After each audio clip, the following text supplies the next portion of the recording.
பிஸ்மில்லாஹிர் ரஹ்மானிர் ரஹீம். சுன்னத்தின்படி அமல் செய்வதன் அவசியம். அல்லாஹு தஆலா தனது கிருபையால் தீன் மற்றும் ஈமான் எனும் மாபெரும் செல்வத்தை நம்மவர்களுக்கு வழங்கியுள்ளான். அதற்காக நாம் அல்லாஹ்விற்கு சொல்லாலும் செயலாலும் நன்றி செலுத்த கடமைப்பட்டிருக்கிறோம். அதாவது நாம் நமது நாவால் யா அல்லாஹ், நீ எங்களுக்கு வழங்கியிருக்கின்ற தீன் மற்றும் ஈமான் எனும் பெரும் செல்வத்திற்காக உனக்கு நாங்கள் கோடான கோடி நன்றிகளை சொல்ல கடமைப்பட்டிருக்கிறோம். இந்த விஷயத்தை நம்ம என்ன செய்யணும்? அடிக்கடி நாவால சொல்லிக்கிட்டே இருக்கணும். மேலும் செயலால் செய்யும் நன்றியாவது நாம் இஸ்லாமிய சட்ட திட்டங்களை அதன் மகத்துவம் உணர்ந்து நிறைவேற்ற வேண்டும் இன்ஷா அல்லாஹ்.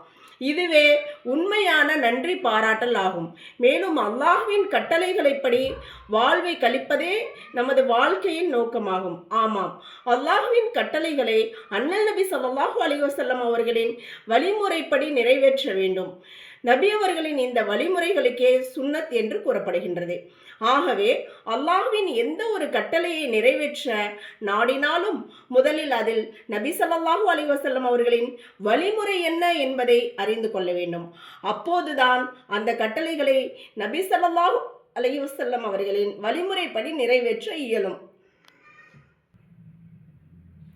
நபி அவர்களின் புனிதமான சுன்னத்தின்படி வாழ்க்கையை கழிப்பதால் நமது வாழ்வில் நிம்மதியும் அமைதியும் ஏற்படும். மேலும் இன்பமும் ஆரோக்கியமும் உண்டாகும்.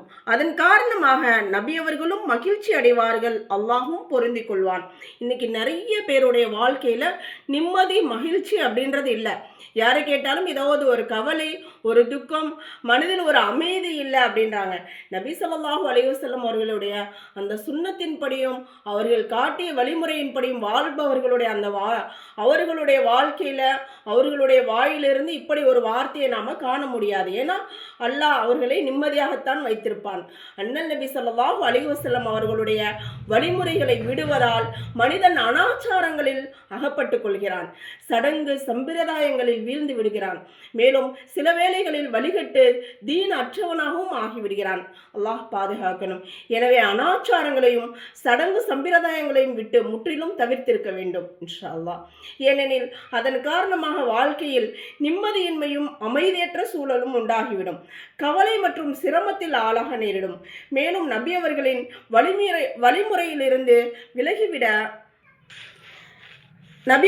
அந்த வழிமுறையிலிருந்து விலகிவிட நேரிடும். அல்லாஹ் பாதுகாப்பானாக.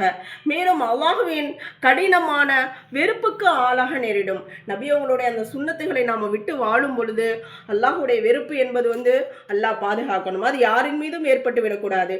ஏனெனில் அனாச்சாரம் என்பது மிக கடினமான ஒரு பாவமாகும்.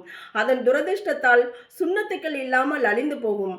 மேலும் அந்த சமுதாயம் சுன்னத்தின் பிரகாசத்தில் இருந்து ஒதுக்கப்பட்டு விடுவார்கள். நபி ஸல்லல்லாஹு அலைஹி வஸல்லம் அவர்கள் அருளினார்கள், ஒரு சமுதாயம் அனாச்சாரத்தை உண்டாக்கினால் அதன் காரணமாக சுன்னத் அச்சமுதாயத்திலிருந்து உயர்த்தப்பட்டுவிடும்.